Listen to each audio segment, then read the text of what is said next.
I think I'll start out and just talk a little bit about what exactly autism is. Autism is a very big continuum that goes from very severe, the child remains nonverbal, all the way up to brilliant scientists and engineers. And I actually feel at home here because there's a lot of autism genetics here. You wouldn't have any... It's a continuum of traits. When does a nerd turn into, Asperger, which is just mild autism? I mean, Einstein and Mozart and Tesla would all be probably diagnosed as autistic spectrum today. And one of the things that really is going to concern me is getting these kids to be the ones that are going to invent the next energy things, that Bill Gates talked about this morning. Okay, now if you want to understand autism animals, and I want to talk to you about different ways of thinking, you have to get away from verbal language. I think in pictures. I don't think in language. Now, the thing about the autistic mind is it attends to details. Okay, this is a test where you either have to pick out the big letters or pick out the little letters, and the autistic mind picks out the little letters more quickly. And the thing is, the normal brain ignores the details. Well, if you're building a bridge, details are pretty important because it'll fall down if you ignore the details. And one of my big concerns with a lot of policy things today is things are getting too abstract. People are getting away from doing hands-on stuff. I'm really concerned that a lot of the schools have taken out the hands-on classes because art and classes like that, those were the classes where I excelled.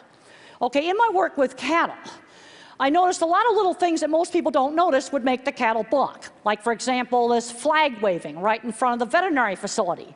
This feed yard was going to tear down their whole veterinary facility. All they needed to do was move the flag. Rapid movement, contrast. In the early 70s when I started, I got right down in the chutes to see what cattle were seeing. People thought that was crazy. A coat on a fence would make them balk. Shadows would make them balk. A hose on the floor. People weren't noticing these things. A chain hanging down. And that's shown very, very nicely in the movie. In fact, I loved the movie how they duplicated all my projects. That's the geek side. My drawings got the star in the movie, too. And actually, it's called TempleGrandin, not Thinking in Pictures. So what is Thinking in Pictures? It's literally movies in your head. My mind works like Google for images. Now, when I was a young kid, I didn't know my thinking was different. I thought everybody thought in pictures. And then when I did my book, Thinking in Pictures, I started interviewing people about how they think. And I was shocked to find out that my thinking was quite different. Like if I say, think about a church steeple, most people get this sort of generalized, generic one. Now, maybe that's not true in this room, but it's going to be true in a whole lot of different places. I see only specific pictures. They flash up into my memory just like Google for pictures. And in the movie, they've got a great scene in there where the word shoe is said and a whole bunch of 50s and 60s shoes pop into my imagination. Okay, there's my childhood church, that's specific. There's some more, Fort Collins. Okay, how about famous ones? And they just kind of come up kind of like this, just really quickly, like Google for pictures. And they come up one at a time, and then I can think, well, okay, well, maybe we can have it snow, or we can have a thunderstorm. I can hold it there and turn them into videos. Now, visual thinking was a tremendous asset in my work designing cattle handling facilities. And I've worked really hard on improving how cattle are treated at the slaughter plant. I'm not going to go into any gucky slaughter slides. I've got that stuff up on YouTube if you want to look at it. But one of the things that I was able to do in my design work is I could actually test run a piece of equipment in my mind, just like a virtual reality computer system. And this is an aerial view of a recreation of one of my projects that was used in the movie. That was like just so super cool. And there were a lot of kind of Asperger types and autism types working out there on the movie set, too. But one of the things that really worries me is where's the younger version of those kids going today? They're not ending up in Silicon Valley where they belong. Now, one of the things I learned very early on, because I wasn't that social, is I had to sell my work and not myself. And the way I sold livestock jobs is I showed off my drawings, I showed off pictures of things. Another thing that helped me as a little kid is, boy, in the 50s you were taught manners. You were taught you can't pull the merchandise off the shelves in the store and throw it around. Now, when kids get to be in 3rd or 4th grade, you might see that this kid's going to be a visual thinker. drawing in perspective. Now, I want to emphasize that not every autistic kid's going to be a visual thinker. Now, I had this brain scan done several years ago, and I used to joke around about having a gigantic internet trunk line going deep into my visual cortex. This is tensor imaging, and my great big internet trunk line is twice as big as the controls. The red lines there are me, and the blue lines are the sex and age-matched control. And there I got a gigantic one, and the control over there, the blue one, has got a really small one. And some of the research now is showing that people on the spectrum actually think with primary visual cortex. Now, the thing is, the visual thinker is just one kind of mind. You see, the autistic mind tends to be a specialist mind, good at one thing, bad at something else. And where I was bad was algebra. And I was never allowed to take geometry or trig. Gigantic mistake. I'm finding a lot of kids that need to skip algebra, go right to geometry and trig. Now, another kind of mind is the pattern thinker, more abstract. These are your engineers, your computer programmers. Now, this is pattern thinking. That praying mantis is made from a single sheet of paper. No scotch tape, no cuts, and there in the background is the pattern for folding it. Here are the types of thinking. Photorealistic visual thinkers like me. Pattern thinkers, music and math minds. Some of these oftentimes have problems with reading. You also will see these kind of problems with kids that are dyslexic. You'll see these different kinds of minds. And then there's a verbal mind. They know every fact about everything. Now, another thing is the sensory issues. I was really concerned about having to wear this gadget on my face. And I came in half an hour beforehand so I could have it put on and kind of get used to it. And they got it bent so it's not hitting my chin. But sensory is an issue. Some kids are bothered by fluorescent lights. Others have problems with sound sensitivity. You know, it's going to be variable. Now, visual thinking gave me a whole lot of insight into the animal mind. Because think about it, an animal's a sensory-based thinker, not verbal. Thinks in pictures, thinks in sounds, thinks in smells. Think about how much information there is there on the local fire hydrant. He knows who's been there, when they were there, are they friend or foe? Is there anybody he can go mate with? There's a ton of information on that fire hydrant. It's all very detailed information. And looking at these kind of details gave me a lot of insight into animals. Now, the animal mind, and also my mind, puts sensory-based information into categories. Man on a horse and a man on the ground, that is viewed as two totally different things. You can have a horse that's been abused by a rider. They'll be absolutely fine with the veterinarian and with the horseshoer, but you can't ride him. You have another horse where maybe the horseshoer beat him up, and he'll be terrible for anything on the ground with the veterinarian, but a person can ride him. Cattle are the same way. Man on a horse, a man on foot, they're two different things. You see, it's a different picture. See, I want you to think about just how specific this is.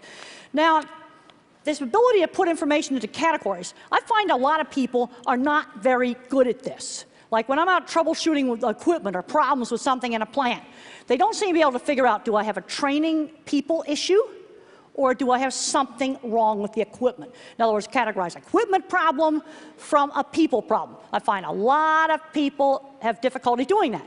Now, let's say I figure out, is an equipment problem, is it a minor problem with something simple I can fix, or is the whole design of the system wrong? People have a hard time figuring that out. Let's just look at something like, solving problems with, making airlines safer. Yeah, I'm a million-mile flyer. I do lots and lots of flying. And, like if I was at the FFA, what would I be doing a lot of direct observation of? It would be their airplane tails. 5 fatal wrecks in the last 20 years. Tail either came off or steering stuff inside the tail broke in some way. It's tails, pure and simple. And when the pilots walk around the plane, guess what? They can't see that stuff inside the tail. Now as I think about that, I'm pulling up all of that, specific information. It's specific. See, my thinking's bottom up. I take all the little pieces and I put the pieces together like a puzzle. Now here's a horse that was deathly afraid of black cowboy hats. He'd been abused by somebody with a black cowboy hat. White cowboy hats, that was absolutely fine. Now the thing is, the world is going to need all of the different kinds of minds to work together. We've got to work on developing all these different kinds of minds. And one of the things that's driving me really crazy So I travel around and I do autism meetings, is I'm seeing a lot of smart, geeky, nerdy kids, and they just aren't very social, and nobody's working on developing their interest in something like science. And this brings up the whole thing of my science teacher. My science teacher is shown absolutely beautifully in the movie. I was a goofball student when I was in high school. I just didn't care at all about studying until I had Mr. Carlock's science class. He was now Dr. Carlock in the movie. And he got me challenged to figure out an optical illusion room. This brings up the whole thing of you got to show kids interesting stuff. You know, one of the things that I think maybe TED ought to do is tell all the schools about all the great lectures that are on TED. And there's all kinds of great stuff on the internet to get these kids turned on. Because I'm seeing a lot of these geeky, nerdy kids, and the teachers out in the Midwest and other parts of the country, when you get away from these tech areas, they don't know what to do with these kids. And they're not going down the right path. The thing is, you can make a mind to be more of a thinking and cognitive mind, or a mind can be wired to be more social. And what some of the research now has shown in autism is there may be extra wiring back here in the really brilliant mind, and we lose a few social circuits here. It's kind of a trade-off between thinking and social. And then you can get into the point where it's so severe, you're going to have a person that's going to be nonverbal. In the normal human mind, language covers up the visual thinking we share with animals. This is the work of Dr. Bruce Miller, and he studied Alzheimer's patients that had frontal temporal lobe dementia. And the dementia ate out the language parts of the brain, and then this artwork came out of somebody that used to install stereos in cars. Now, Van Gogh doesn't know anything about physics, but I think it's very interesting that there was some work done to show that this eddy pattern in this painting followed a statistical model of turbulence. This brings up the whole interesting idea of maybe some of this mathematical patterns is in our own head. And the Wolfram stuff, I was taking notes and I was writing down all the search words I could use, because I think that's going to go on in my autism lectures. We've got to show these kids interesting stuff. And they've taken out the auto shop class and the drafting class and the art class. I mean, art was my best subject in school. We've got to think about all these different kinds of minds, and we've got to absolutely work with these kind of minds, because we absolutely are going to need these kind of people in the future. And let's talk about jobs. Okay, my science teacher got me studying because I was a goofball that didn't want to study. But you know what? I was getting work experience. I'm seeing too many of these smart kids that haven't learned basic things, like how to be on time. I was taught that when I was 8 years old. You know, how to have table manners at Granny's Sunday party. I was taught that when I was very, very young. And when I was 13, I had a job at a dressmaker's shop selling clothes. I did internships in college. I was building things, and I also had to learn how to do assignments. You know, all I wanted to do was draw pictures of horses when I was little. Mother said, well, let's do a picture of something else. They've got to learn how to do something else. Let's say the kid's fixated on Legos. Let's get them working on building different things. The thing about the autistic mind is it tends to be fixated.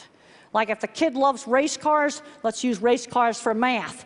Let's figure out how long it takes a race car to go a certain distance. In other words, use that fixation in order to motivate that kid. That's one of the things we need to do. And really get fed up when the teachers, especially when you get away from this part of the country, they don't know what to do with these smart kids. It just drives me crazy. What can visual thinkers do when they grow up? They can do graphic design, all kinds of stuff with computers, photography, industrial design. The pattern thinkers, they're the ones that are going to be your mathematicians, your software engineers, your computer programmers, all of those kinds of jobs. And then you've got the word minds. They make great journalists. And they also make really, really good stage actors. Because the thing about being autistic is I had to learn social skills like being in a play. You just have to learn it. And we need to be working with these students. And this brings up mentors. You know, my science teacher was not an accredited teacher. He was a NASA space scientist. Now, some states now are getting it to where if you have a degree in biology or a degree in chemistry, you can come into the school and teach, biology or chemistry. We need to be doing that. Because what I'm observing is the good teachers for a lot of these kids are out in the community colleges.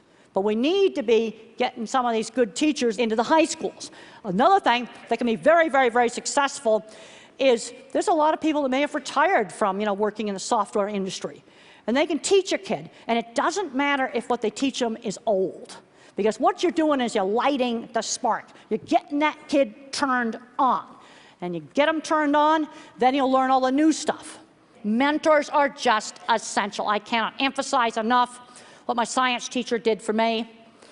And we've got to mentor them, hire them. And if you bring them in for internships in your companies, the thing about the autism, Asperger kind of mind, you got to give them a specific task. Don't just say design new software. You got to tell them something a lot more specific.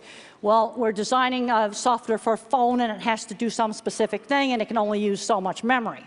That's the kind of specificity you need.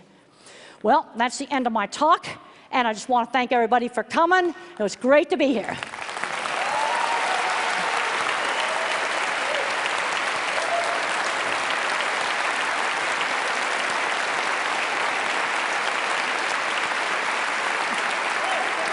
Okay. Oh, you have a question for me? Yeah, okay. Yeah. Thank you. Thank you so much for that. You once wrote, I like this quote, "If by some magic autism had been eradicated from the face of the earth, then men would still be socializing in front of a wood fire at the entrance to a cave." Because who do you think made the first stone spear? It was the Asperger guy, and if you were to get rid of all the autism genetics, there'd be no more Silicon Valley, and the energy crisis would not be solved. So I want to ask you a couple other questions, and if any of these feel inappropriate, it's okay just to say next question. But if there's someone here who has an autistic child or knows an autistic child and feels kind of cut off from them, what advice would you give them? Well, first of all, we got to look at age. If you have a 2-, 3-, or 4-year-old, no speech, no social interaction, I can't emphasize enough, don't wait. You need at least 20 hours a week of one-to-one teaching. The thing is, autism comes in different degrees. There's going to be about half the people on the spectrum that are not going to learn to talk, and they're not going to be working in Silicon Valley. That would not be a reasonable thing for them to do. But then you got these smart, geeky kids, the touch of autism, and that's where you've got to get them turned on with doing interesting things. I got social interaction through shared interests. I rode horses with other kids. I made model rockets with other kids. Did electronics lab, with other kids. And in the 60s, it was gluing mirrors onto a rubber membrane on speaker to make a light show. That was like, we consider that super cool. Is it unrealistic for them to hope or think that that child loves them, as some might most wish? Well, let me tell you, that child will be loyal, and if your house is burning down, they're going to get you out of it. Wow. So most people, if you ask them what are they most passionate about, they'd say things like, my kids, or my lover, or... What are you most passionate about? I'm passionate about that the things I do are going to make the world a better place. When I have a mother of an autistic child say, my kid went to college because of your book or something, or one of your lectures, that makes me happy. The slaughter plants, I've worked with them in the 80s. They were absolutely awful. I developed a really simple scoring system for slaughter plants where you just measure outcomes. How many cattle fell down, how many cattle got poked with the prodder, how many cattle are mooing their heads off. And it's very, very simple. You directly observe a few simple things. It's worked really well. I get satisfaction out of seeing stuff that makes real change in the real world. We need a lot more of that and a lot less abstract stuff.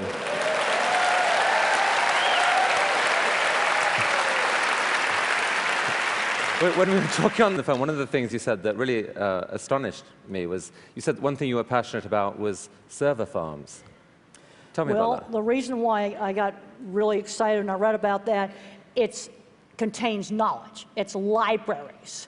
And to me, knowledge is something that is extremely valuable. So maybe over 10 years ago now, our library got flooded, and this is before the internet got really big, and I was really upset about all the books being wrecked because it was knowledge being destroyed.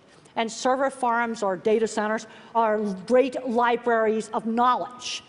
Temple, can I just say it's an absolute delight to have you at TED. Well, thank you so much. Thank you.